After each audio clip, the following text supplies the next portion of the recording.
और वो दावत इस्लामी का जाहिल मुबल्लिग जिसे इलियास कादरी कहते हैं, मैंने जाहिल खुद अपने आप से नहीं कहा है, अल्लामा शाह अहमद नूरानी जो दावत इस्लामी के बानी थे, अल्लामा शफी काड़वी जो दावत इस्लामी के बानी थे, अल्लामा और बहुत सारे उलमा किराम जिनके नाम अस्मा इस वक्त मेरे जहन में नहीं है, उन्होंने मुझसे खुद बताया। मैंने उनसे पूछा दावत इस्लामी के ताल्लुक से, हजरत क्या है, उनकी क्या हैसियत है, वो कौन है? तो अल्लामा शाह अहमद नूरानी ने फरमाया था, अल्लाह ही रहमान है, अल्लाह ताला गरीक़ रहमत फरमाए और उनकी कब्र को गुलजार जन्नत बना दे। उन्होंने फरमाया कि हम तमाम सुन्नी उलमा ने ये देखा कि पाकिस्तान में दावत वो जमात इस्लामी का बड़ा जोर बढ़ता चला जा रहा है, तो उस जोर को तोड़ने के लिए और सुन्नियत को बचाने के लिए हमने दावत इस्लामी का हमारा जहन बना, तो हमने एक जमात कायम की।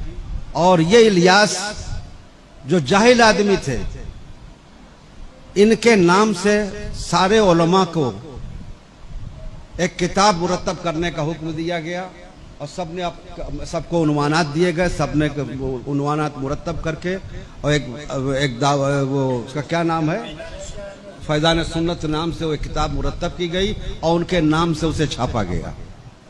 और ये बड़े भोले भाले सीधे साधे लगते थे देखने में, उलमा के बड़े फरमाबरदार थे, उलमा के बड़े फरमाबरदार थे। इसलिए सोचा गया कि एक नेक सीधा साधा आदमी है, दीन की तबलीग करेगा और ये किताब ही है, इसके जरिए से दीन की खिदमत होगी, जमात इस्लामी का जोर कुछ तो टूटेगा। अल्लामा शाह अहमद नूरानी रहमान ने बड़े कर्ब से मुझसे फरमाया था कि हजरत जब उन्हें दावत इस्लामी का अमीर बना दिया गया तो उस शख्स ने इस अंदाज से अपना गिरगिट की तरह रंग बदला कि अपने तमाम मुत्तबईन को जो दावत इस्लामी से मुताल्लिक हुए थे, उसके मेंबर बने थे, सबको तमाम पाकिस्तान के सारे उलमा से मुतनफिर करना शुरू किया और ऐसा खूबसूरत अंदाज अपनाया और ये ज़हन दिया कि पाकिस्तान में अगर किसी की दस्तबोसी की जा सकती है, कोई इस लायक है कि जिसकी दस्तबोसी की जाए, कोई इस लायक है कि जिसके आगे जिसके हाथों पर बैत की जाए, तो वो सिर्फ और सिर्फ इलियास कादरी हैं, बाकी कोई इस लायक नहीं। और ये माहौल इस तरह बिगड़ा, इस तरह से कि उनका दावत इस्लामी का एक ग्रुप बन गया, तमाम उलमा उनसे कट गए, बेजार हो गए और सारे उलमा उन पर लानत मलामत कर रहे हैं।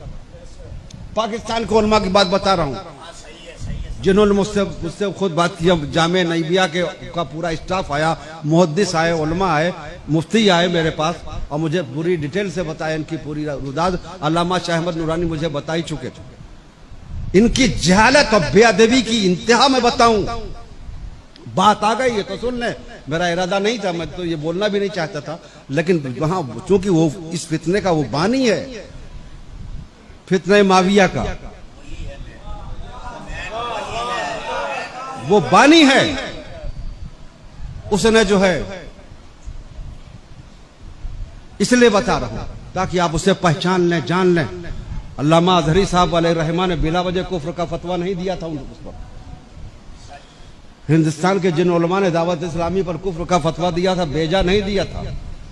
नमूने सुन लीजिए जिसको मैंने अपनी आंखों से देखा।